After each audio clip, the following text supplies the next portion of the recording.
Así que de Ecbatana nos vamos a desplazar hacia el sur a la primera capital creada por Ciro, que es Pasargadas. Esto es Pasargadas. Cuando llegas allí, la verdad es que te quedas un poco de piedra porque es una llanura, además siempre hace mucho viento, si vas en invierno hace un frío espantoso, si vas en verano hace mucho calor, sopla un viento además cálido, tremendo. Fue fundada por Ciro I en el 559. Pasargadas significa el campamento de los persas. Esa es su denominación. Las estructuras eran muy sencillas y la mayoría de ellas estaban hechos en materiales como el adobe, la madera y los basamentos de piedra. Así que el paso del tiempo ha sido muy cruel con Pasargadas y nos ha dejado prácticamente un patrimonio bastante exiguo. No obstante, la arqueología ha podido reconstruir algunos del diseño de esta ciudad o de este recinto palaciego, de esta ciudad palatina. Vamos a ver, esto es lo que conservamos, de lo que tenemos noticias. Había un recinto al quadratum, que medía unos 4 kilómetros aproximadamente de lado, y en el interior de este espacio restringido se han descubierto básicamente 3 edificios. Una puerta monumental, que lo tenemos aquí, un palacio que se conoce como la Sala de Audiencias, que es un palacio clarísimamente representacional, diplomático, y este lugar de aquí, que es un palacio residencial. Una de las cosas que llama la atención y que va a formar parte también de la cultura persa es la importancia que dan al jardín. Estaba todo en un espacio articulado donde la vegetación resultaba muy notable y muy importante, ¿no? Estos jardines que tenemos aquí, que rodeaban con un canal que venía del río que pasaba en las cercanías, hacía que todo, digamos, tuviera un aspecto de paraíso, de vergel, en medio de un lugar que habitualmente tenía un aspecto un poco inhóspito.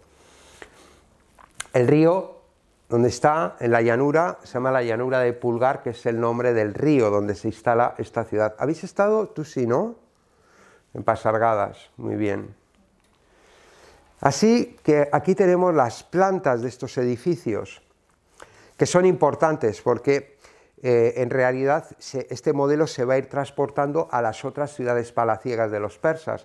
Aquí tenemos la puerta, aquí tenemos el salón de audiencias y aquí tenemos el espacio residencial.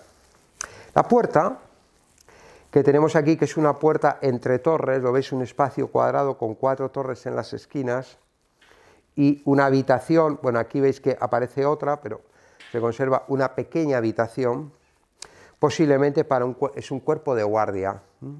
Tenemos una entrada muy estrecha y en el interior tenemos una sala hipóstila, que ya habíamos visto en las estructuras de los Medas. Un lugar para recepción, posiblemente. Pasamos el río y llegamos al salón de audiencias. El salón de audiencias tiene un espacio central, ¿lo veis?, con 4 puertas, aquí, colocadas, y 4 pórticos.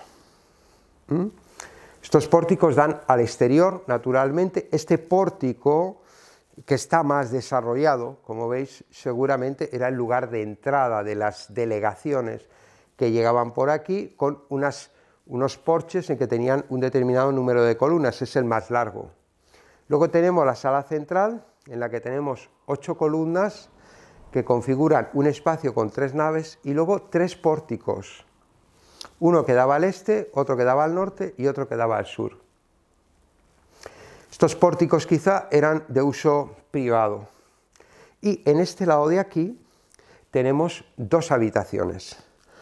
Posiblemente una habitación de verano que da al norte y una habitación de invierno que da al sur.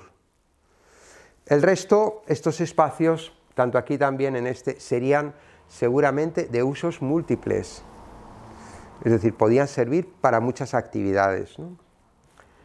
Y por último tenemos este otro espacio. Vamos a ver este con más detenimiento. Bueno, aquí lo tenéis, este es el pórtico de entrada, aquí tenemos la padana, que es el lugar ceremonial donde se debían de realizar la mayoría de las actividades, en el caso de que fueran actividades de tipo diplomático. Aquí tenemos el pórtico posterior, quizá privado, exclusivo para los reyes, y aquí tenemos estas dos habitaciones, lo veis, siempre articuladas con pie derecho, una que da al norte y otra que da al sur. Muros muy gruesos sobre una plataforma de piedra, el resto de ladrillos, las basas y los capiteles de piedra. El fuste en la mayoría de los casos era de madera.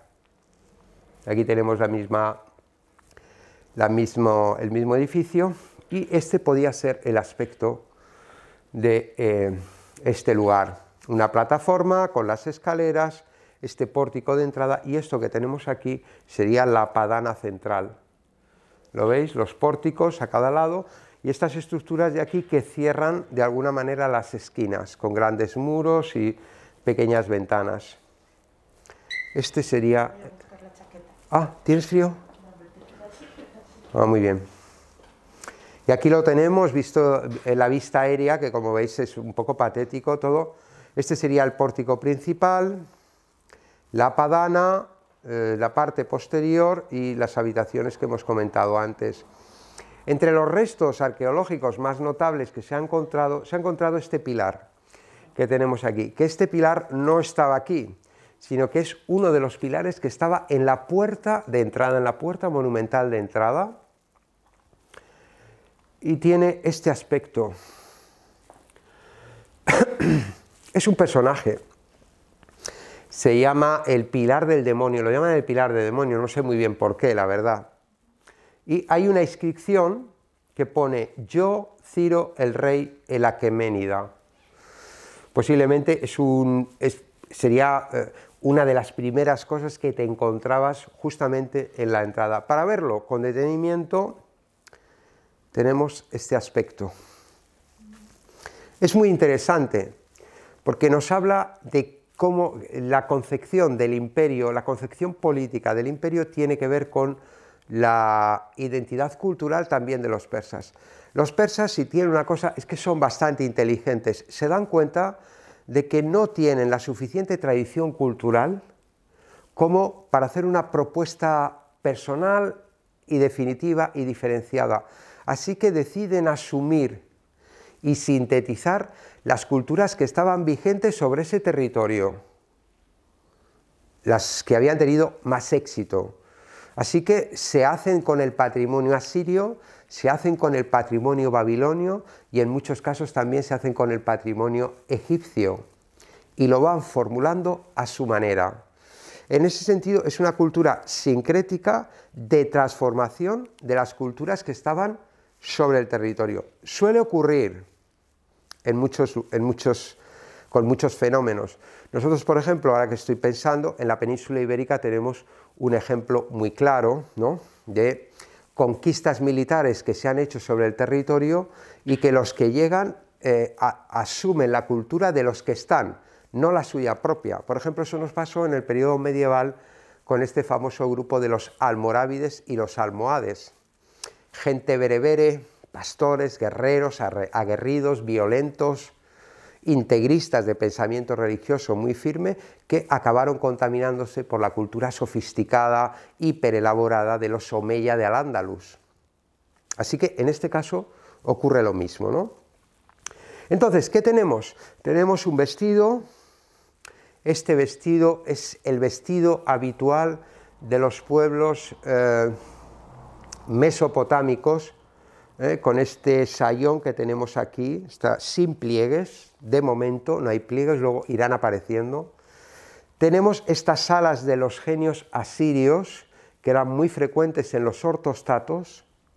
Tenemos este casquete que tenemos aquí, que recuerda un poco tendríamos que añadirle un poco más de tela aquí, pero recuerda un poco al Nemes de los faraones de Egipto. Y por último tenemos esta corona. Esta corona es una de las muchas coronas que utilizan los dioses y los faraones en Egipto, concretamente esta de aquí. ¿Lo veis? Se llama la corona del Gendjem. Concebida como una triple corona Atef, o sea, cuando hay solo una especie de... es como una especie de vasija, ¿no? Aquí. Es triple, dice, simboliza el triunfo de la luz solar. Lo lleva el rey difunto que renace y también ciertos dioses niños y atestigua el triunfo de las fuerzas de la vida. Significa el triunfo del sol sobre las tinieblas. Así que ese atributo, que no es específicamente persa, se lo coloca en la cabeza, además es muy decorativo y seguramente cuando pasaba en los desfiles con la gente pues apreciaba, ¿no? Los persas sí que tienen un sentido del lujo bastante sofisticado. Les gustaban las cosas brillantes, decoradas, un poco abigarradas, y en este aspecto pues se nota bastante. Fijaros el casquete que os he comentado, cómo se parece bastante al Nemes, ¿no? De los egipcios. Muy bien, queda este relieve también, no sabemos a qué corresponde, está en el palacio privado, en la zona privada. Es un relieve que tiene una técnica claramente asiria y como veis esto parecen las patas de un buey o de un toro y con una determinada vestimenta, posiblemente una piel de león o algo parecido. Y esto de aquí parece una especie de hombre disfrazado, ¿lo veis? En el que aparece una cola de pez bastante llamativa y muy descriptiva, muy detallista. Posiblemente esto, si atendemos a las tradiciones mediterráneas, mesopotámicas, no sé si recordáis que había un bronce de Luristán que se llamaba los estandartes, que era un tipo que luchaba con las bestias, se llamaban el señor de las bestias. Hay otra pieza muy importante que se llama el estandarte de Ur, que es una pieza que está en el British Museum, es una caja de tipo trapezoidal y hay un desfile también de gente con carros, es del periodo de Ur, es 3500 a.C., muy anterior. Hay una parte, y esto era muy frecuente en la iconografía, que se llama el carnaval de los animales, y hacía referencia a una festividad en la que se daba culto a las fuerzas de la naturaleza y la gente se disfrazaba de animal, se transformaba en animal. Algo parecido a nuestro carnaval, pero en relación. Y posiblemente esto tiene que ver con ese tipo de celebración de la vida, digamos. Y aquí, en Pasargadas, decidió enterrarse Ciro II.